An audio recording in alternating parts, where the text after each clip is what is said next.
Hello to all students of BSc final year. Paper third जो biotechnology unit है उसके अंदर हमने ट्रांसजीन पढ़ा और ट्रांसजीन के बाद हम आते हैं जो नेक्स्ट टॉपिक पे जीन ट्रांसफ़र टेक्निक्स कि जो जीन्स होते हैं ट्रांसजेनिक प्लांट्स में वो कैसे एक प्लांट से दूसरे प्लांट में या ऑर्गेनिज्म टू ऑर्गेनिज्म ट्रांसफ़र होते हैं।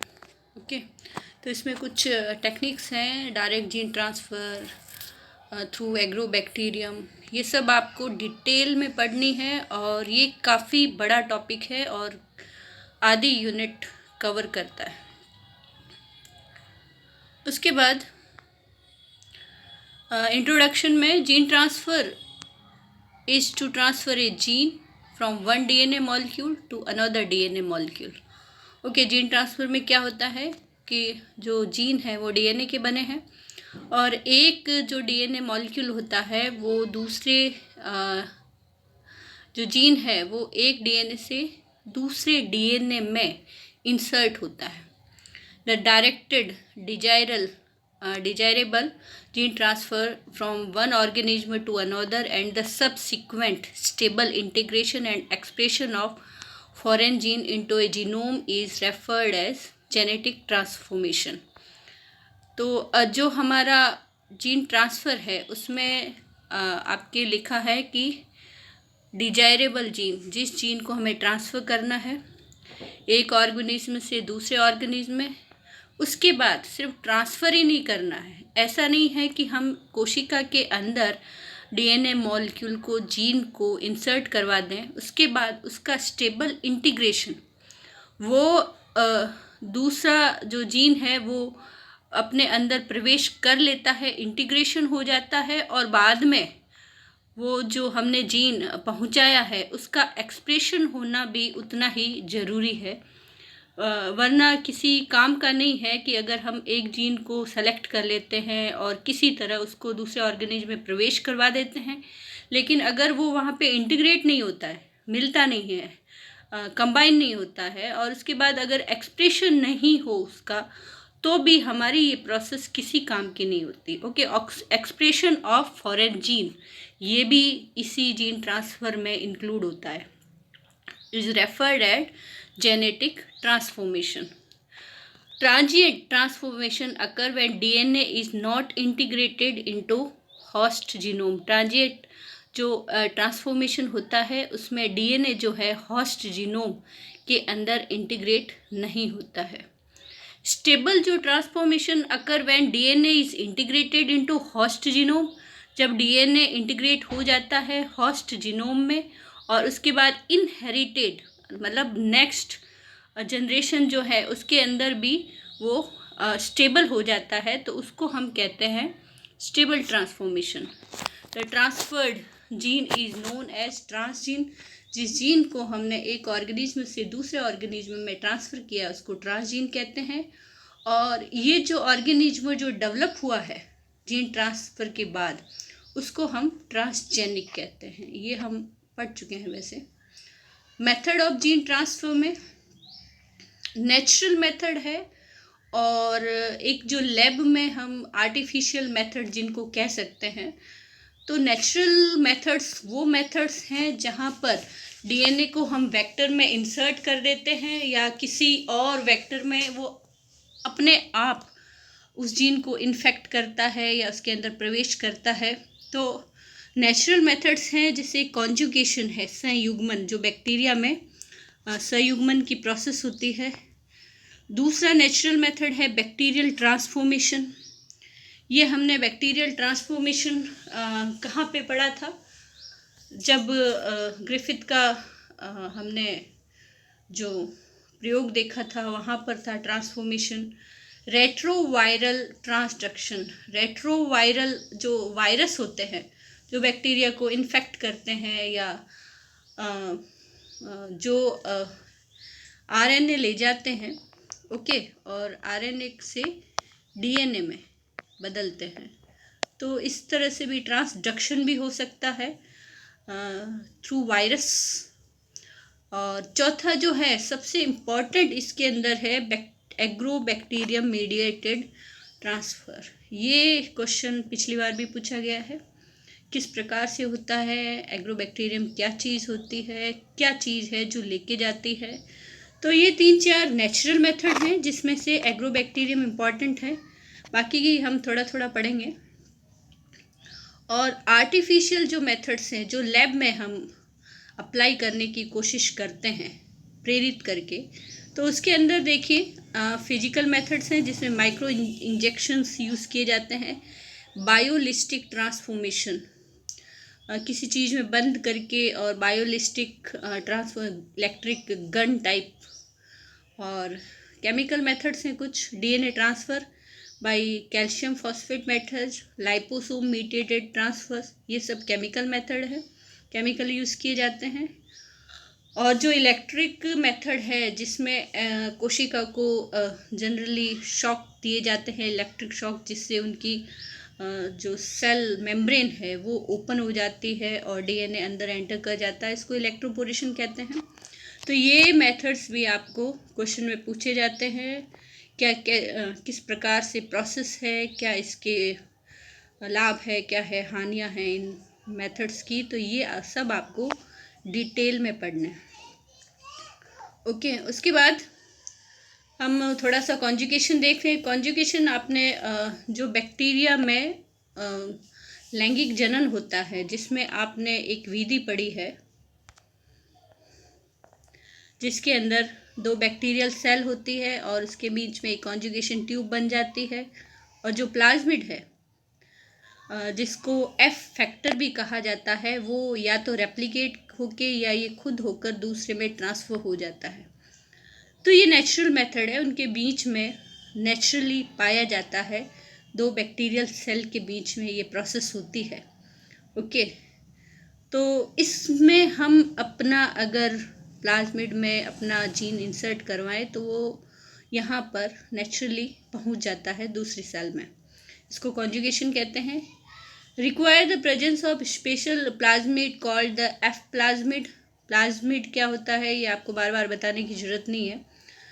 Bacteria have A F plasmid. Bacteria, कुछ बैक्टीरियाज में फर्टिलिटी का प्लाज्मिड पाया जाता है जिनको अगर प्लाज्मिड होता है तो हम एफ प्लस मेल कहते हैं, और जिन बैक्टीरिया में यह प्लाज्मिड नहीं होता उनको हम कहते हैं F minus female. The F plasmid consist of 25 gene mostly code क्या करता है, सेक्स पिलाई, जो छोटे छोटे से पिलस से निकले हुए होते हैं, जैसे आपने पैरामीशियम में बाहर की तरफ जो देखते हैं पिलाई, ओके, इस तरह से।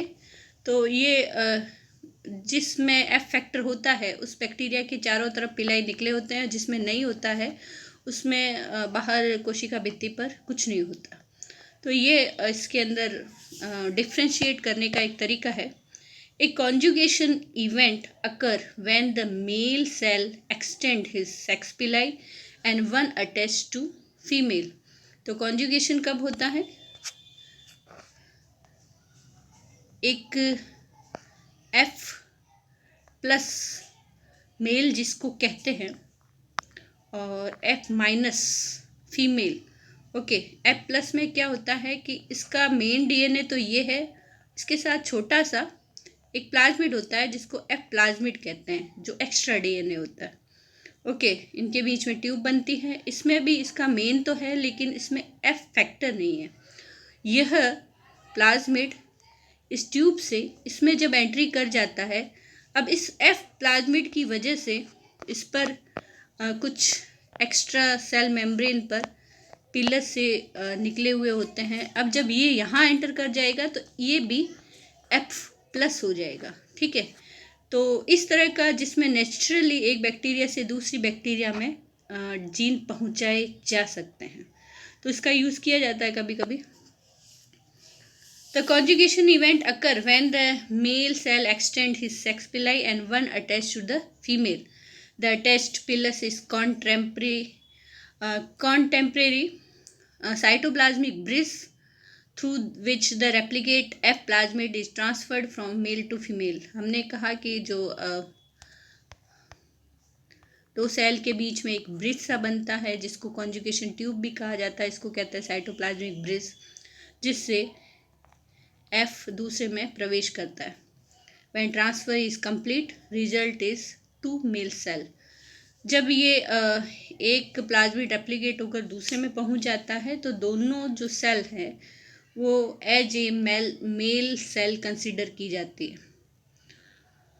तो ये जो एफ प्लाज्मिड है जब बैक्टीरियल क्रोमोजोम में इंटीग्रेटेड हो जाता है, इंटीग्रेटेड का क्या मतलब होता है, मैंने कहा एक मेन बैक्टीरिया का जो प्रो न्यूक्लियस में डीएनए पाया जाता है उसके साथ ये एक्स्ट्रा जो प्लाज्मिड है जब इसके अंदर मेन डीएनए के साथ इंटीग्रेट हो जाता है, ओके, तब इसको कहते हैं HFR, high frequency of recombination cell. Okay, तो ये सारी चीज़ें हैं, ये देखिए डायग्राम से समझाया गया है। ये दो बैक्टीरियल सेल हैं, ये एफ फैक्टर है, अलग से एफ प्लाज्मिड है, ये इसके थ्रू यहाँ रेप्लिकेट होता है और दूसरे में पहुँच जाता है, दोनों में एफ दो मेल प्लस सेल हो गई। ओके, ये तो था कॉन्जुगेशन। दूसरा नेचुरल जो प्रोसेस है उसको हम कहते हैं transformation. The transformation is the direct uptake of exogenous DNA from its surrounding and taken up through the cell membrane. हमने ग्रिफिथ का जो चूहे वाला एक एक्सपेरिमेंट पढ़ा था जिसमें हमने जेनेटिक मटेरियल कौन सा होता है उसको उसके संबंध में था वो। तो उसमें क्या था कि एक सेल है, ओके, उसके अंदर डीएनए, सिर्फ डीएनए प्रवेश करता है, सेल मेम्ब्रेन के थ्रू डीएनए प्रवेश करता है, जिसमें दो प्रकार की वो स्पीसीज थी, ओके, और ये जब अंदर एंटर कर जाता है तो ये एक्टिव हो जाता है। Transformation occur naturally in some species of bacteria. It can also be affected by artificial treatment. हम artificial treatment भी दे सकते हैं इस चीज़ को बढ़ाने के लिए।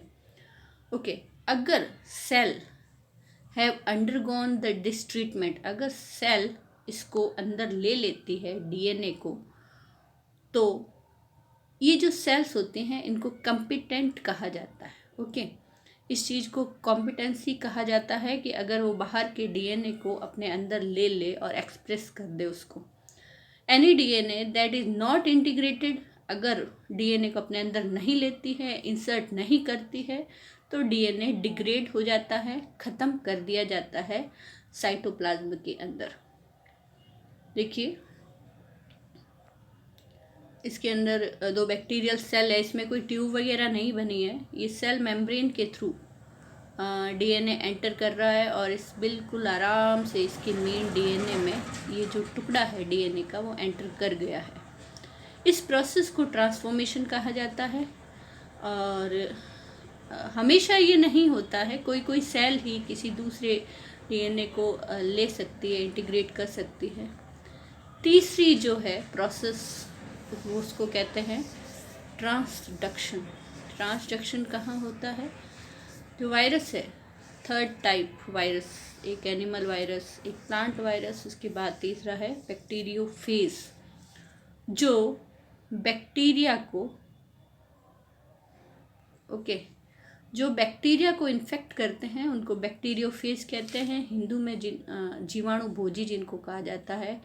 आपको डायग्राम आपने कई बार बनाया है, सेल प्लेट, ओके, इसके अंदर डीएनए या आरएनए होता है और ये किसको इन्फेक्ट करता है, बैक्टीरिया को, ये इसके थ्रू अंदर, ये भी एक नेचुरल मेथड है। If the lysogenic cycle is adopted the phase chromosome is integrated by the bacterial. तो इसके अंदर हमने देखा था कि दो टाइप के हैं, एक तो लाइसिस, एक लाइसोजेनिक। ओके, अगर इस बैक्टीरिया में बैक्टीरियोफेज का वायरस पहुंचकर डीएनए पहुंचकर अपने जैसे बहुत सारे फटाफट और वायरस बना के इसको डिस्ट्रॉय कर देते हैं, तब तो लाइसिस कहते हैं। और लाइसोजेनिक में क्या होता है, मेन जो डीएनए होता है उसमें ये इंसर्ट कर दिया, काफ़ी टाइम तक पड़ा रहता है मेन डीएनए के साथ। इस प्रोसेस को कहते हैं लाइसोजेनिक। ओके, तो हम इस विधि का यूज़ कर सकते हैं हमारे जीन को इंटीग्रेशन करवाने के लिए। और देखिए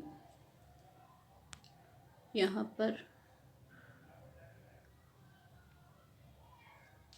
एक बैक्टीरियोफेज है, बैक्टीरियोफेज का डीएनए अंदर एंटर हुआ है और उसके बाद उसने बहुत सारे तोड़ दिए और बहुत सारे फेज बना के बाहर निकल गया। ओके, और इसमें से जब इसने फेज बनाए तो इसमें से कुछ भाग उसने मेन बैक्टीरिया का ले लिया, और जब ये दूसरे को इन्फेक्ट कर रहा है और इसने ये जो डीएनए लिया है वो उसमें जुड़ा है, तो एक बैक्टीरिया से दूसरे बैक्टीरिया में डीएनए का नेचुरली ट्रांसफॉर्मेशन हो गया है। ओके, तो इस प्रोसेस को कहते हैं ट्रांसडक्शन। वैसे ये सारी विधियां हैं, आपने पढ़ी होंगी बैक्टीरिया के लैंगिक जनन में, कॉन्जुगेशन, ट्रांसफॉर्मेशन और ट्रांसडक्शन, तीनों ही विधियां हैं। इसके बाद जो इम्पोर्टेंट हमारी विधि है वो एग्रोबैक्टीरियम ट्यूमिफेसियंस वाली है, वो हम नेक्स्ट वीडियो में डिटेल से पढ़ेंगे। Thank you for watching.